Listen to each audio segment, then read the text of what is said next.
따뜻한 교회 성도 여러분 반갑습니다. 오늘도 좋은 아침입니다. 오늘 하루 살아가실 때도 주님의 평강과 은혜가 여러분 삶 가운데 함께 하시기를 기도하겠습니다.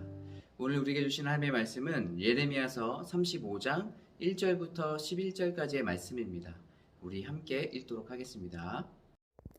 유다의 요시야 왕의 아들 여호야김 때에 여호와께로부터 말씀이 예레미야에게 임하여 이르시되 너는 네갑 사람들의 집에 가서 그들에게 말하고 그들을 여호와의 집 한 방으로 데려다가 포도주를 마시게 하라 하시니라. 이에 내가 하바시냐의 손자요 예레미야의 아들인 아야사냐와 그의 형제와 그의 모든 아들과 모든 네갑 사람들을 데리고 여호와의 집에 이르러 익다랴의 아들 하나님의 사람 하난의 아들들의 방에 들였는데 그 방은 고관들의 방 곁이요 문을 지키는 살룸의 아들 마아세야의 방 위더라. 내가 레갑 사람들의 후손들 앞에 포도주가 가득한 종지와 술잔을 놓고 마시라 권하매 그들이 이르되 우리는 포도주를 마시지 아니하겠노라.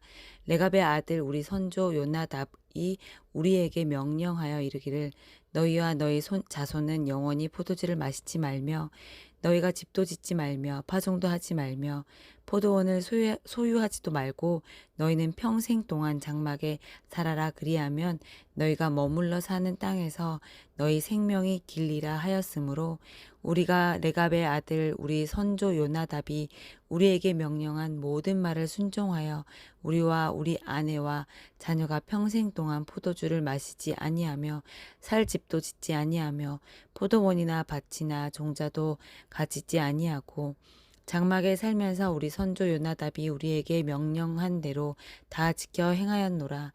그러나 바벨론의 느부갓네살 왕이 이 땅에 올라왔을 때에 우리가 말하기를 갈대아인의 군대와 수리아인의 군대를 피하여 예루살렘으로 가자 하고 우리가 예루살렘에 살았노라. 아멘. 오늘 말씀에 하나님께서 예레미야에게 레갑 사람들을 여호와의 집에 초대하라고 말씀하십니다. 그리고 그들에게 음식과 포도주를 대접하라고 이야기하시죠. 그래서 예레미야는 레갑 사람들을 여호와의 집에 초대하게 됩니다. 그래서 하나님께서 말씀하신 대로 음식과 포도주를 대접하게 됩니다. 그런데 레갑 사람들이 포도주를 자기들은 먹지 않겠다고 말하는 것이에요. 그들은 선조인 요나답의 명령을 따라서 예레미야를 만날 때까지도 포도주를 입에 대지 않는 사람들이었습니다. 이 선조 요나답은 하나님을 열심히 섬겼던 사람입니다. 그리고 예후와 함께 이스라엘 안에 바알을 섬기는 사람들을 척결했던 사람이 바로 요나답입니다. 이 요나답은 자신의 후손들이 하나님의 말씀에 순종하며 살아가길 원했습니다. 그래서 포도주를 금하고 포도원을 소유하는 것도 금하며 집을 짓지 않고 유목 생활을 했습니다. 이스라엘 백성들이 출애굽해서 광야 생활을 했던 그 모습을 그대로 유지하며 살아갔던 사람이 바로 레갑 사람들입니다. 오늘 말씀 8절에 이렇게 나와 있습니다. 우리가 레갑의 아들 우리 선조 요나답이 우리에게 명령한 모든 말을 순종하여 우리와 우리 아내와 자녀가 평생 동안 포도주를 마시지 아니하며 라고 말하고 있습니다. 레갑 사람들은 하나님의 말씀에 순종하는 삶을 살아가기 위해서 하나님을 섬기며 살아가기 위해서 선조 요나답이 이야기했던 말들을 순종하며 살아가고 있습니다. 광야에서 유목생활을 한다는 것 자체가 쉽지 않은 일인데 그럼에도 불구하고 그 말을 지키며 살아갔던 사람들이 바로 레갑 사람들입니다. 남유다 백성들과 대조가 되는 것 같아요. 우리가 저번 주 말씀에 위기 순간 가운데 남유다 백성들은 하나님과 계약을 했지만 너무도 쉽게 파기하는 모습을 보여줬습니다. 하나님의 말씀을 듣고 순종하며 따라가는 것이 아니라 그 말씀을 들었고 약속을 했음에도 불구하고 쉽게 저버리는 그 이스라엘 백성들과 말씀을 신실하게 따라가고 있는 레갑 사람들과 비교가 되는 것 같아요. 여러분, 우리는 어떠한 삶을 살아가야 되겠습니까? 우리도 하나님의 말씀에 순종하는 삶을 살아가야 되지 않겠습니까? 저는 성실과 지속성이라는 단어를 좋아합니다. 하나님의 말씀을 듣고 성실하게 지속해서 따라가는 것이에요. 순종하는 것이에요. 우리가 세상에 살고 있지만 세상과 분리된 삶이 아니라 구별된 삶, 세상과 함께 살아가지만 그 안에서도 하나님의 말씀을 지키고 순종하는 삶, 그런 삶을 살아야 우리가 믿음의 사람들이라고 할 수 있지 않겠습니까? 하나님의 말씀을 가볍게 여기고 쉽게 저버리는 우리가 되지 않길 바랍니다. 그래서 우리가 주님 안에서 그 말씀 붙들고 살아갈 때 우리의 삶은 세상 속에서도 구별된 삶, 하나님의 은혜와 보호가 있는 삶을 살아가게 될 것입니다. 사랑하는 성도 여러분, 오늘 하루 살아가실 때 하나님의 말씀에 순종하는 저와 여러분 되시길 바라겠습니다. 그리고 성실하게 신실하게 그 말씀을 따라가는 우리가 되길 바라요. 오늘 여러분과 함께 나눌 찬양은 내 영혼은 안전합니다 라는 찬양입니다. 이 찬양 부르시고 함께 기도하도록 하겠습니다.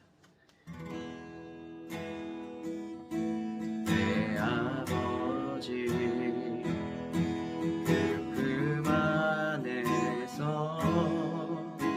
내 영혼은 안전합니다. 주 손길로 내 삶을 안으시니 그 평강이 나를 덮습니다. 나 비록 넘어지며 흔들리지만 주 내 안에 거하며 나를 붙드시니 내 생각을 주께로 돌리고 주시는 평강의 옷을 입습니다. 주 약속 안에서 내 영혼 평안해. 내 뜻보다 크신 주님의 계획 나 신뢰. 두려움 다 내려놓고 주님만 의지해. 주 안에서 내 영혼 안전합니다. 주 약속 안에서 내 영혼 평안해. 내 뜻보다 크신 주님의 계획 나 신뢰. 두려움 다 내려놓고 주님만 의지해. 주 안에서 내 영혼 안전합니다. 아멘. 우리 함께 기도하겠습니다. 하나님, 우리가 하나님의 말씀을 신실하게 따라가는 귀한 삶 살아갈 수 있도록 인도해 주시옵소서. 하나님께서 말씀하셨다면 그 말씀대로 순종하는 우리의 삶이 되게 도와 주시옵소서. 우리가 하나님의 말씀을 경히 여기지 않게 도와주시고 우리가 하나님의 말씀 안에 거하는 것이 얼마나 큰 축복이고 은혜이고 하나님의 사랑을 경험하는 것인지를 알게 하여 주시옵소서. 그래서 하나님, 우리가 오늘 말씀을 의지해서 살아갈 때에 하나님 우리 삶 가운데 역사하여 주시고 하나님의 보호하심과 인도하심이 어떤 것인지 맛보아 알 수 있는 귀한 하루 되게 도와주시옵소서. 오늘 하루도 모든 것 주님께 맡겨드립니다. 성령께서 충만함으로 인도해 주시고 함께해 주시옵소서. 예수님의 이름으로 기도합니다. 아멘.